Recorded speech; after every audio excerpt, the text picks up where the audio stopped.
It was just another night, cleaning empty offices after the executives had gone home, until the janitor found the single piece of paper left behind in the CEO's private printer. Not a memo, a drafted resignation letter. And buried in the legal jargon was a plan to deliberately crash the company's stock, triggering a hostile takeover that would erase 200 jobs by the end of the quarter. He had to get it to the board. What they would discover about the man who delivered it would change everything. The man's name was Leo. For 6 months, he'd been the invisible night shift janitor at Crestview Dynamics, a Fortune 500 tech firm. To the board members whose trash he emptied, he was just part of the furniture. But Leo understood corporate strategy and hostile tender offers better than anyone in that building. Because a decade ago, he wasn't cleaning boardrooms, he was running them. Now, with the emergency meeting called for 9 a.m., he had one shot to use the CEO's own words to save the company. A decade earlier, Leo Vance had been the youngest CFO in the history of Meridian Capital. He lived in a world of private equity deals and 7-figure bonuses. But a single bad faith investment, engineered by a partner who then falsified records, left Leo holding the blame. The scandal didn't just cost him his career and his securities license.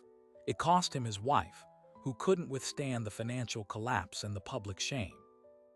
And it cost him the custody arrangement for his daughter, Emma, when he could no longer provide the stability the courts required. He spent his savings on legal defense, lost his apartment, and for 3 years he fought through the temp agency circuit, warehouse work, data entry, anything that didn't require a background check that would flag his past. The janitorial job at Crestview was a quiet blessing. It was overnight, it was solitary, and it paid just enough to rent a single room in a shared house. His entire life now fit into one locker, but in the silence of the empty offices, his mind still worked.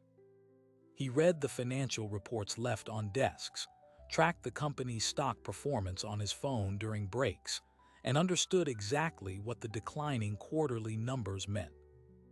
Crestview Dynamics was vulnerable. A pioneer in sustainable battery tech, it had burned through cash developing a revolutionary solid-state cell. Their stock had slid 40% in 18 months. They were the perfect target for a vulture. The CEO, Alistair Croft, was a visionary engineer but a notoriously weak operational manager. The board had been growing restless. Leo had overheard enough late-night voicemails and seen enough stressed expressions in the C-suite to feel the tectonic plates shifting. Then, that Tuesday night, he found the document. It wasn't in the shredder bin, but left in the printer tray of Croft's private annex office. The header read Draft Resignation and Consulting Agreement. The legal language was dense, but Leo's eyes went straight to the killer clause. A planned, coordinated performance shortfall in the next earnings call that would crater investor confidence. The stock would plummet. And waiting in the wings was a shell company called Tiberius Holdings, which had quietly amassed a 19% stake. They would trigger a debt covenant breach, launch a hostile tender offer at the deflated price, and take control. The resignation letter guaranteed Croft a $5 million consulting fee upon successful transition of control. 200 jobs were listed for immediate elimination in an attached annex. The entire manufacturing division in Ohio. Leo's hands didn't shake. He felt a cold, familiar clarity settle over him. This was more than greed. It was a betrayal engineered to look like failure. He took out his phone and photographed every page. The plan was set in motion. The emergency board meeting was scheduled for 9 a.m. to address leadership. Croft was going to resign, cite health reasons, and set the collapse in play. Leo had 8 hours. He couldn't just email the documents to the board's generic inbox. It would be filtered out by an assistant. He needed a name, a direct line. He remembered one, Alina Reed. She was the lead independent director, a former federal judge known for her integrity. He'd seen her portrait in the annual report. Finding her private contact information was impossible from a janitor's terminal, but he knew the system. At 2:17 a.m., Using the login credentials he'd seen a tired IT assistant leave on a sticky note weeks before, he accessed the global directory from a maintenance office computer. He found her direct office line and a secure board portal address. He drafted a message from a temporary encrypted account. Director Reed, evidence of a coordinated hostile takeover initiated by CEO Croft attached. Resignation is a pretense. The board is being manipulated to enable the destruction of this company. You have until 9 a.m. He attached the photos. He hit send. Then he sat in the dark, the humming of the building's ventilation the only sound. The first part was done. Now came the impossible second part. He had to get a physical copy of the original document into the boardroom itself. The digital message could be dismissed as a forgery. The paper, with its distinctive watermark and Croft's own printer ID, was undeniable. He slipped the original pages into a clean trash bag liner and continued his route, his heart pounding against his ribs. At 4 a.m., as he mopped the lobby, the head of security, a man named Roy, made his rounds. "Everything quiet, Leo." "Quiet as a tomb," Leo replied, forcing a smile. He and Roy had an unspoken understanding, two men working the graveyard shift, exchanging nods over coffee. But Roy was ex-military, observant. He noticed the tension in Leo's shoulders. "You all right? You look like you've seen a ghost." It was a casual question, but in that moment it felt like an interrogation. Leo's mind raced. One wrong word, one suspicious glance, and Roy could detain him, find the documents. The entire plan and the 200 jobs would evaporate before sunrise. "Just the coffee," Leo said, tapping his thermos. "Never strong enough this late." Roy studied him for a second longer, then nodded, his suspicion momentarily appeased by the mundane answer. "Tell me about it. Hang in there, shift's almost over." He continued his patrol. Leo released a breath he hadn't realized he was holding. The encounter was a warning. He was on a clock within a clock. He finished his route with mechanical precision, the folded pages a burning weight in his supply cart. His plan relied on a single, fragile window, the 15 minutes between when the board members arrived and when they entered the sealed 9th floor conference room. They would gather in the adjacent executive lounge for coffee. That was his only chance. At 5:30 a.m., his shift ended. Normally, he'd clock out and head to the bus. Instead, he hid in a disused storage closet on the 2nd floor, the document now tucked into the inner lining of his worn jacket. He changed into a spare set of clothes he kept for emergencies, khakis and a plain blue button-down, less conspicuous than his uniform. He waited, listening to the building come to life. At 7:45, he heard the first executives arrive, their voices echoing in the atrium below. His pulse was a steady drumbeat in his ears. At 8:20, he made his move. Using a service elevator that required a key he'd borrowed months ago and never returned, he ascended to the 9th floor service anteroom. Through a vent, he could hear the murmur of voices in the lounge. He recognized the stern, measured tone of Alina Reed.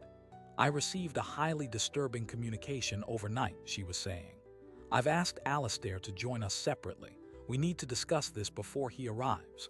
This was it. They had seen his email. He had to get the paper to her now, before Croft could spin a story.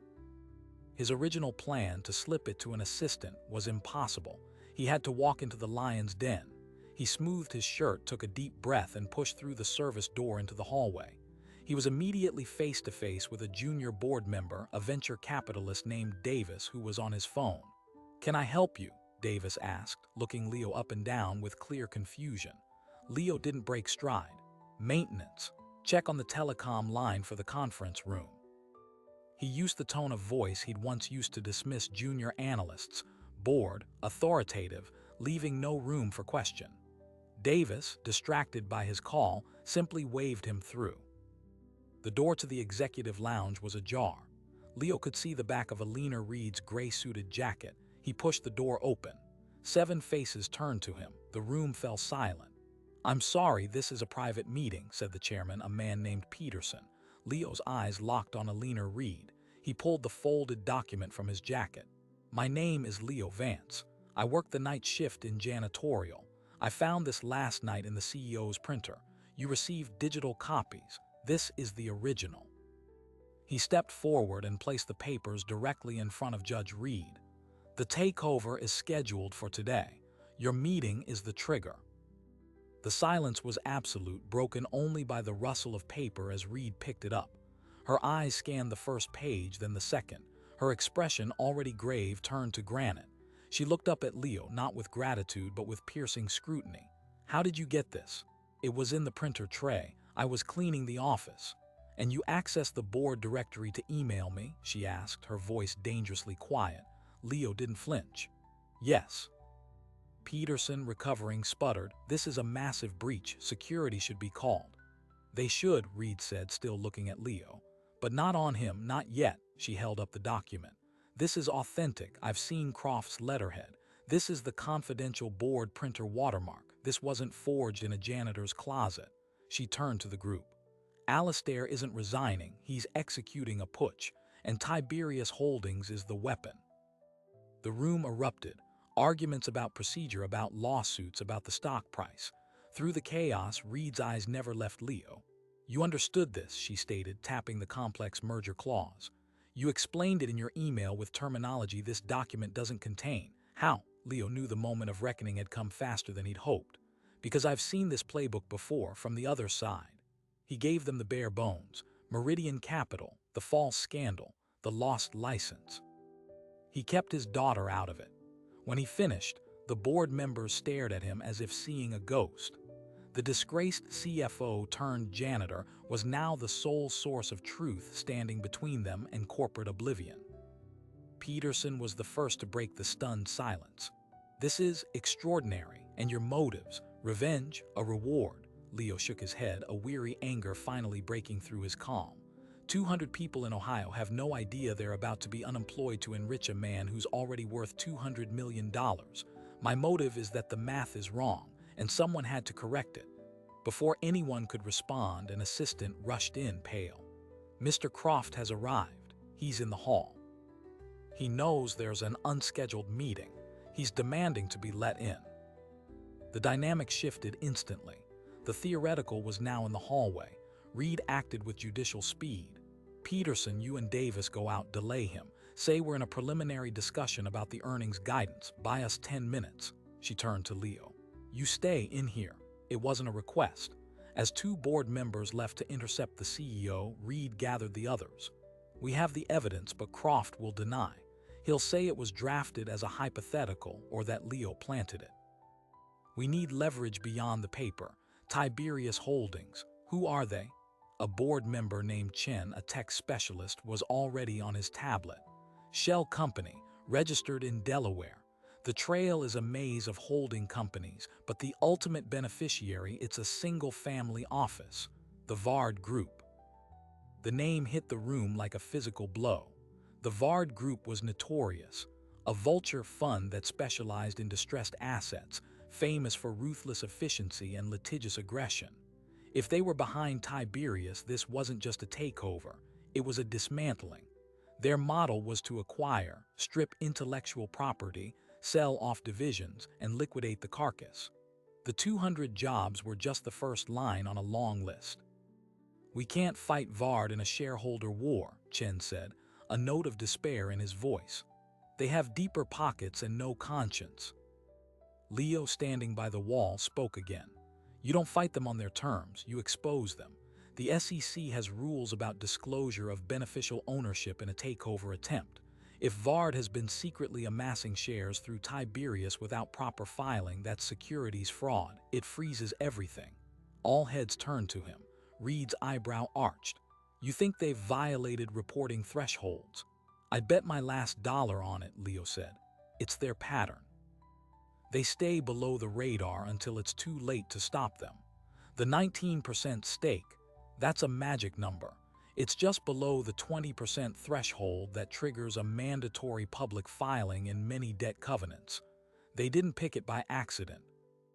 Reed made a decision. "Chen, get our general counsel on the line right now. Have her start an immediate analysis on Tiberius and Vard. I want a preliminary report in 30 minutes. We need to know if we have a legal bomb to drop." As Chen made the call, Reed approached Leo. You realize Croft will come after you with everything he has. He'll claim theft, corporate espionage, hacking. I know, Leo said, but the document was discarded. It was left in a shared printer. There's no expectation of privacy. The email was a whistleblower disclosure. I'll take my chances. From the hallway, raised voices filtered through the door. Croft was losing his patience. Enough of this. This is my company. I will be in that room. Reed looked at the door, then back at Leo. A new, calculating look entered her eyes. We need more than a legal theory. We need to stall the tender offer. To do that, we need to show the market that Crestview is not a weak target. We need a narrative, and we need it before the markets open at 9:30. She paused. The board is about to vote to terminate Alastair Croft for cause based on this evidence. But that leaves a vacuum. It creates panic. Leo suddenly saw where she was going. A cold dread settled in his stomach. No, he said quietly. Reed ignored him, addressing the remaining board members. We need to project strength, continuity, and deeper expertise than Croft ever had. We need to announce a new interim leadership team immediately, simultaneously with Croft's termination. She turned her gaze fully on Leo. Someone who understands the playbook because they wrote one. Someone the market might, after a moment of shock, see as a brilliant counter-strategy. Peterson, re-entering the room after calming Croft momentarily, caught the tail end. You cannot be serious, a leaner. He's a janitor with a history. He's Leo Vance, Reed said, her voice ringing with finality. The man who built Meridian's merger strategy before he was thrown under the bus. The man who just deciphered and thwarted a hostile takeover in 12 hours. The press will eat it up. From janitor to savior. It's the only story powerful enough to overshadow the scandal and spike the stock on opening. She looked at Leo. It's also the only thing that might protect you from Croft and Vard. They can't destroy a public hero without looking even worse. But you have to stand in that light. You have to become the story. Leo's mind reeled. The anonymity he'd clung to for years was about to be ripped away. His face would be on financial news screens. His past would be dredged up in every article. His daughter, Emma, would see it all. This was the price. To save the 200 jobs, he would have to resurrect the person he'd buried. And he had exactly 5 minutes to decide before Alastair Croft broke down the door. He took the deal, but not on their terms. I'll stand up, Leo said, his voice cutting through the tense silence. But not as your interim CEO, as your special advisor on restructuring and defense. You announce that the board has uncovered a hostile action, that you've terminated Croft for cause, and that you've appointed a veteran financial strategist to lead the defense. You don't mention Janitor. You don't mention Meridian. Not yet. You let the mystery build for one news cycle. Then you control the narrative. Reed considered this, a flicker of respect in her eyes. A phased reveal. It's smarter. It makes you an asset, not a liability in the first headline. Very well. Peterson went to the door and ushered in a furious Alastair Croft. The CEO's bluster died the moment he saw his own resignation draft on the table and Leo Vance standing beside the board. Alastair, Reed began, her tone ice. Your services are terminated, effective immediately, for gross breach of fiduciary duty and attempted fraud. Security will escort you to pack your personal effects. Any communication with Tiberius or Vard will be considered further evidence. Croft's face went from red to white. He looked at Leo with pure venom. You ruin everything you touch, Vance. You think this is over, they'll bury you, again. He was let out, sputtering threats. At 9:25 a.m., 5 minutes before the market opened, the press release went out. It was a seismic blast in the financial world. Crestview Dynamics terminates CEO, uncovers hostile takeover plot, appoints special advisor. The stock, which had been poised to drop on rumors of Croft's resignation, went berserk. It shot up 18% in the first hour on massive volume. The story was all anyone talked about. Who was the veteran strategist? Who had uncovered the plot? By 11 a.m., the first leak hit the financial blogs. A source close to the board revealed the strategist was Leo Vance, the former wunderkind CFO of Meridian Capital. The second wave of stories hit, digging up the old scandal, but now framed by the stunning context. The man wrongly disgraced had just saved another company from a similar fate. The narrative was writing itself. Redemption.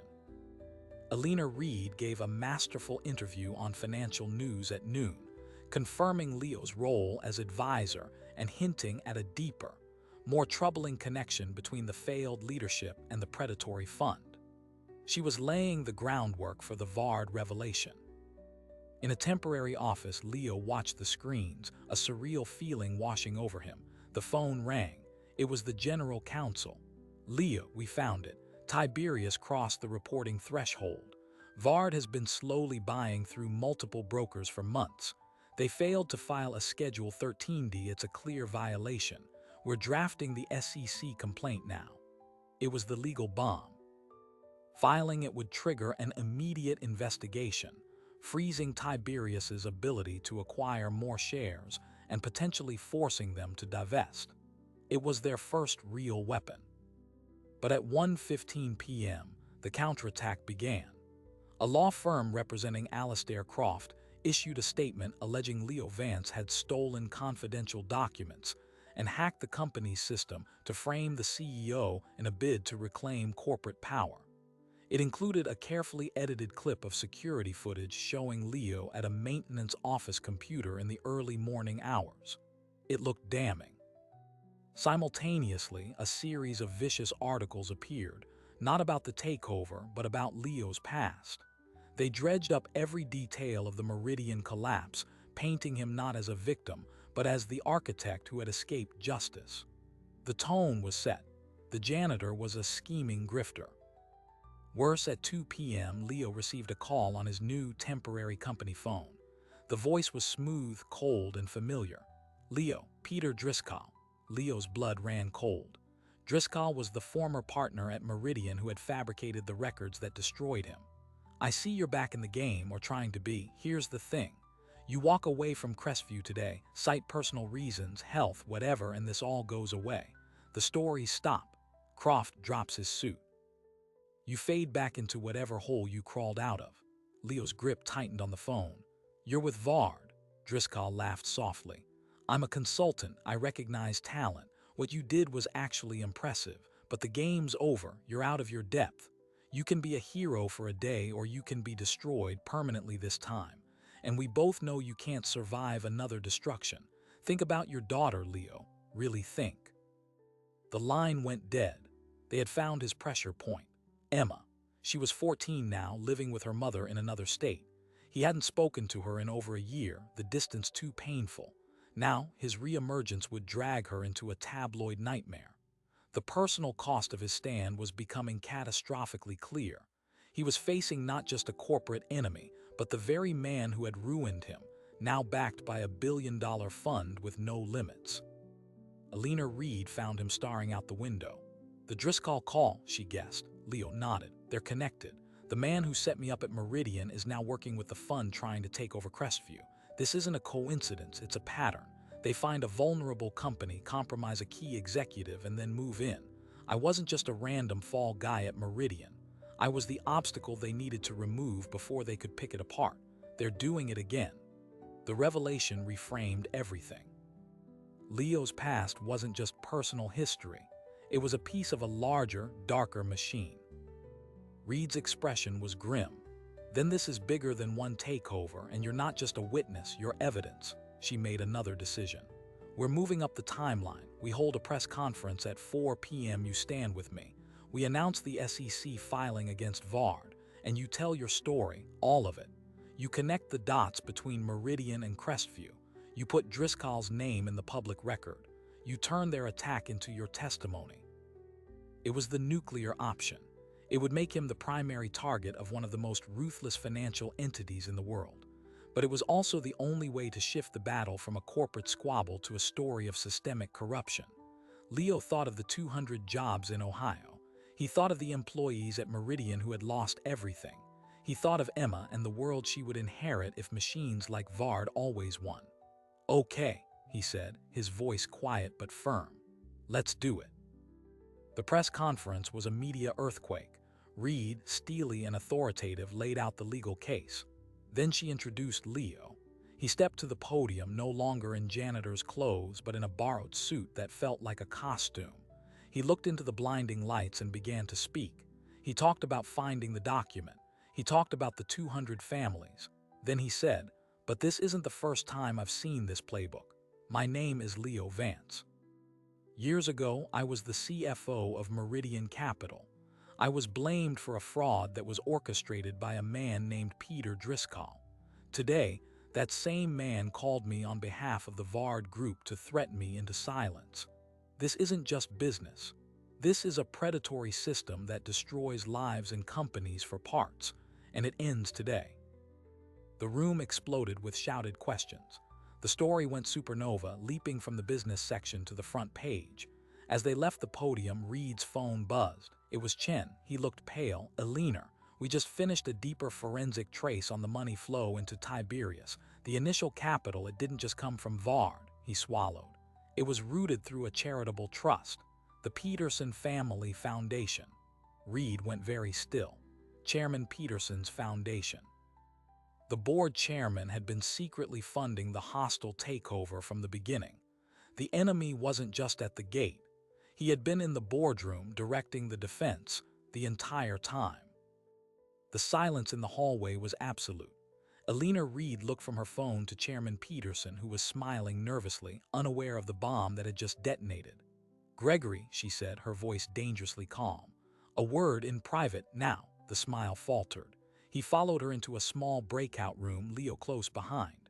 Reed closed the door and turned on him. "The Peterson Family Foundation.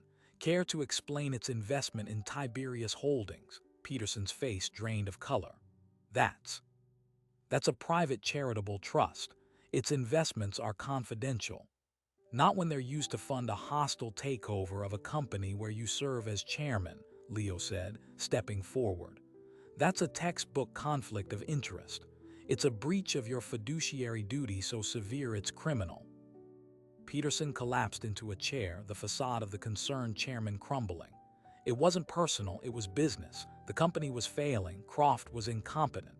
Vard presented a plan, a merger of equals. They promised to preserve the brand, keep the headquarters, and pay your foundation a $20 million success fee upon completion, Reed finished, reading from a new email Chen had sent. "You were paid to betray every person in this building." She turned to Leo. "Call security. He doesn't leave this room." As Leo made the call, Peterson looked up, desperate. "You can't prove I knew about Croft's resignation plan. I was as shocked as anyone." Leo fixed him with a cold stare. "The document was printed on the 9th floor executive printer, the one in the annex. The only people with access are the C-suite and the board executive committee. You're on that committee. You knew. You probably suggested the printer." With Peterson in custody and the full weight of the evidence assembled, the legal machine engaged with brutal efficiency. The SEC complaint was filed, naming Vard, Tiberius, Croft, and now Peterson. It triggered an immediate freeze on Tiberius's shares. The Department of Justice opened a parallel investigation into racketeering and securities fraud. The story evolved from a corporate drama to a major financial crime scandal. Within 48 hours, Alastair Croft, facing multiple felony charges, cut a deal. He agreed to testify against Peter Driscoll and the Vard Group's leadership in exchange for a reduced sentence. His testimony confirmed everything. Driscoll had approached him over a year ago, outlined the plan, and introduced him to Vard. Peterson had been the inside man, ensuring board inertia. The 200 job cuts were just phase one. The real target was Crestview's solid-state battery patents, which Vard planned to sell to a foreign automotive conglomerate. Peter Driscoll was arrested at an airport, attempting to flee the country. The investigation into Meridian Capital was reopened. Leo was finally, formally cleared. The financial press that had once vilified him now ran profiles hailing him as a whistleblower and a tragic hero. The board of Crestview, now led by Eleanor Reed as interim chair, offered him a permanent position as chief strategy officer. The vote was unanimous. Leo asked for a week to decide. He had one more bridge to mend. He used his first paycheck from his temporary advisory role to buy a plane ticket. He landed in a small Midwestern city, rented a car, and drove to a suburban high school. He waited outside until the final bell rang. When she came out laughing with a friend, she didn't see him at first. "Emma," he said softly. She turned. For a long moment, she just stared at the man in the suit who looked like a ghost of her father. The news stories had reached her, of course. Her mother had called him, furious at first, then confused, then quietly proud. "Hi, Dad," she said finally. They went for coffee. He told her the whole story, not the business part, but the human part, about trying to do one right thing after getting so many things wrong, about thinking of her through all of it. She listened, now a young woman with her mother's eyes and his analytical calm. "I knew you weren't a criminal," she said quietly. "Mom always said it was a setup, but she was so angry at everything." He showed her a photo on his phone. It was a picture of the Crestview manufacturing floor in Ohio, sent to him by the plant manager. 200 people smiling, holding a banner that read, "Thank you, Leo." "This is why I did it," he said. Emma looked at the photo, then at her father. "You should take the job," she said.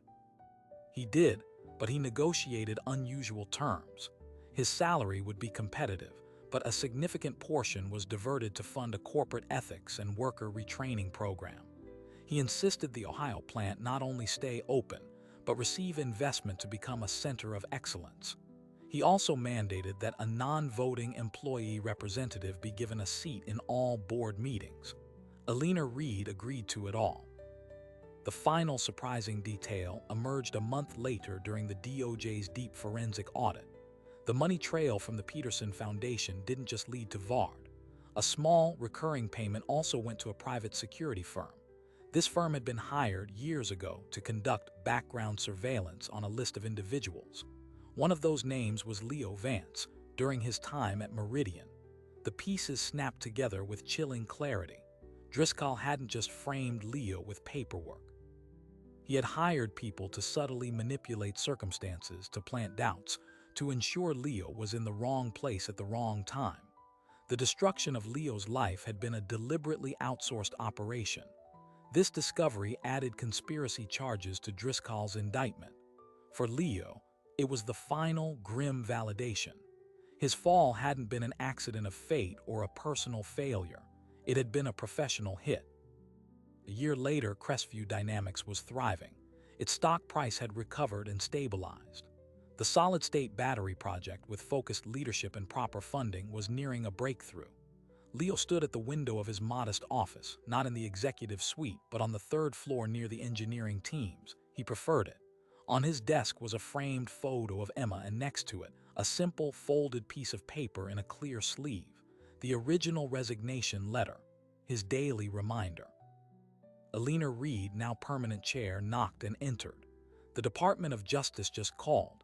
Driscoll pleaded guilty to all charges. He's looking at 25 years. Peterson got 7, Croft 5. The Vard Group is dissolving under the weight of fines and lawsuits. Leo nodded, taking it in. The machine had been dismantled. "And the 200 jobs?" he asked, as he did every week. "All 200, plus 37 new hires in Ohio," Reed smiled. "You built something good here, Leo." Out of the wreckage. That evening, Leo left the office at a reasonable hour, a novel experience. He walked through the bustling lobby, where employees now nodded to him with respect, not pity. He pushed through the glass doors into the cool evening air, a free man in a suit he owned, heading to an apartment he leased. He was no longer a janitor, no longer a fugitive from his own life. He was simply Leo Vance, the man who cleaned up one last mess. But the story of Leo Vance is about more than one man's redemption.